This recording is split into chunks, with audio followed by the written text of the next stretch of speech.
Hi everybody, I'm Bill Sanders and this is Watch Art Sci, the art and science of watch collection.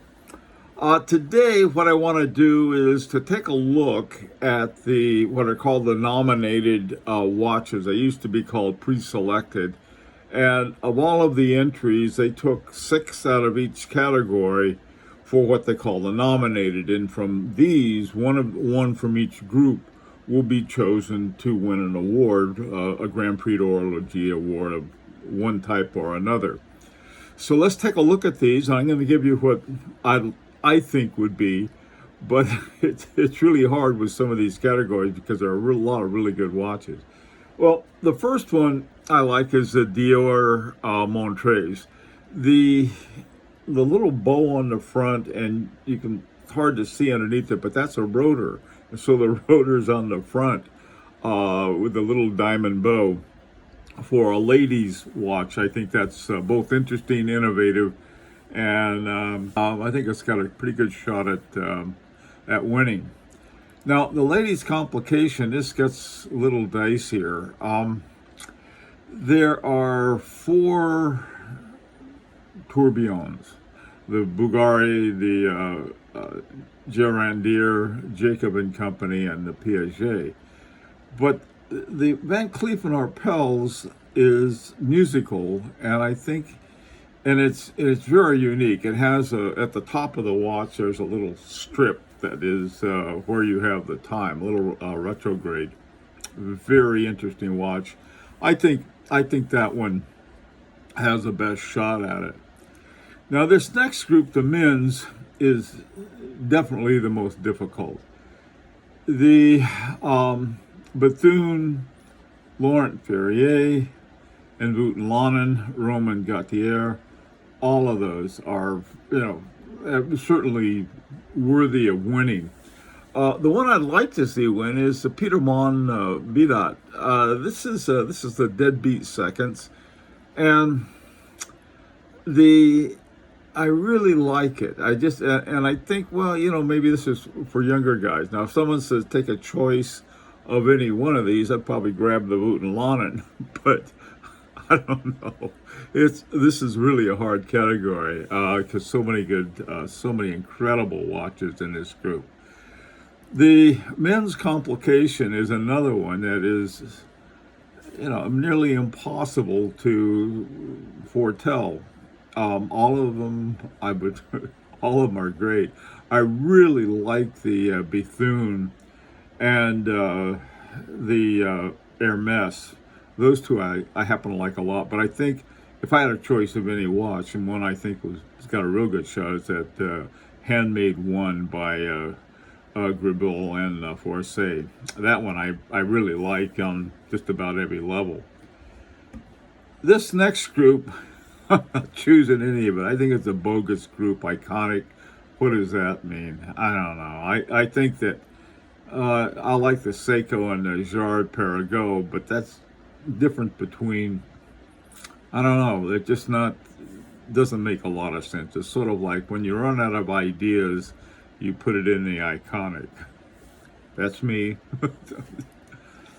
Okay, Chronometry. Here is another very, very, very tough group because all of them are so good. Armin Strom, Bernhard Lederer. That one I think is going to win the whole prize, the one by Bernhard Lederer. The Ferdinand Bertha, H. Moser at Sea. This one with MB&F. All of them, and Theo Offret.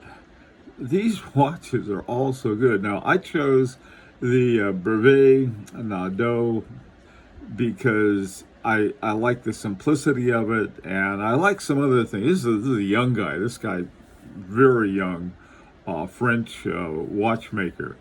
So that's what I'd like to see win. Someone said, take your choice. Which one would you like? I'd probably either go with the Moser or the Bernhard Lederer, but I like that Brevet Naudot. Okay, moving right along. A calendar and astronomy. Again, there's some really great watches here. One of the most interesting is the Behorns. The Behorns is it's like 3,000 French Swiss francs. Really a good deal.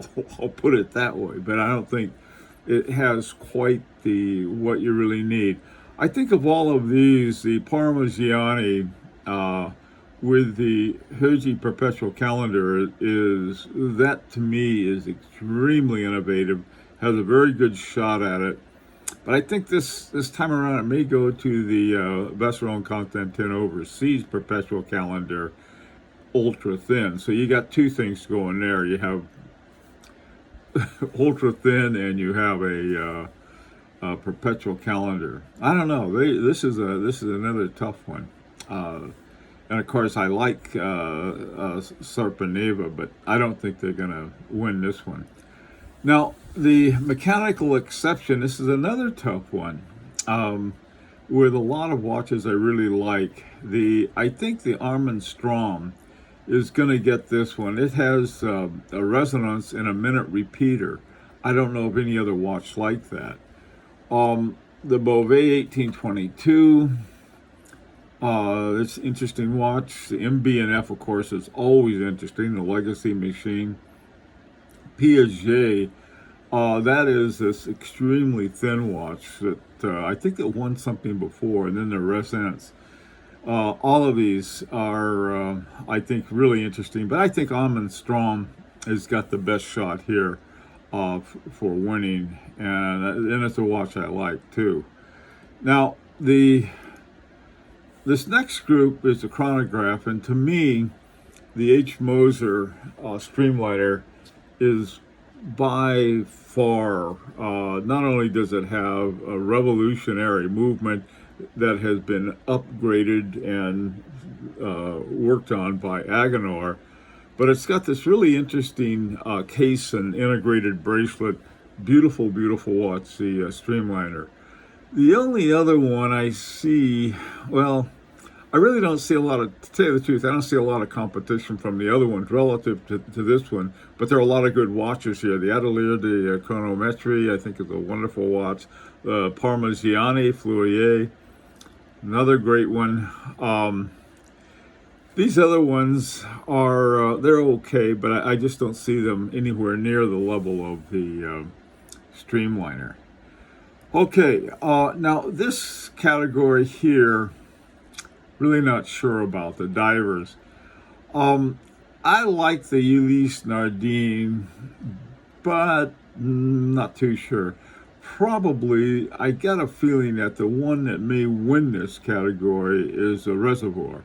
The Hydrosphere Bronze Revolution, the Maldives edition, the bronze one. But for some reason, I like the Ulysse Nardin. They had won the sports watch, I think, some years ago, and they may not get it this time. And if they don't, I would think they would probably go to Reservoir. That would be my judgment on it. Now, getting to the jewelry, these are very difficult to choose because the jewelry, you can have quartz and whatever. Most of these have quartz, I think. And I chose a Dior again. I had chosen them on the ladies one just because I like this jeweled, whatever it is. It looks like a little bee or something that they have on the dial. Gorgeous watch. I think they cost like $3 million. No, not $3 million, but they're expensive. The other one I think that has a very good chance is the Chopard Magari, and that one does have, I think, an actual mechanical movement in it. Most of the other ones, I think, are quartz. Jacob and the Jacob and Company has what's called the Mystery Tourbillon. That's about $1.6 million. I'd be surprised if it won against the Chopard and the Dior. The Bulgari is, they got their serpent out again. I like that. And Van Cleef and Arpels, they have really some beautiful stuff. But in this particular case, I don't think you're going to win this category. Now, the next one is another one. There's I got a feeling this is the one that Van Cleef and Arpels is going to win. The It's a lot of things in it. A very interesting watch.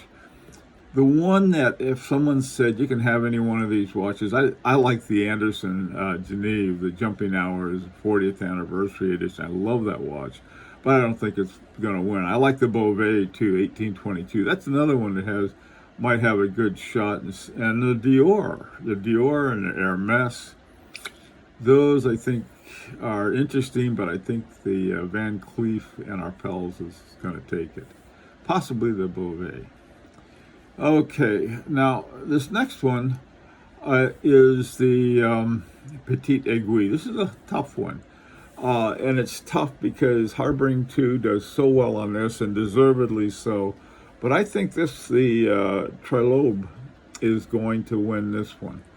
There are a lot of watches in this group that I like, and but this one I think is got the best shot at it. Now, finally, the challenge group. This is a very hard one. The one that I like is the Louis Erard. Supposedly, it's got its own movement, or something that was made for Louis Erard. I'm not sure who made it.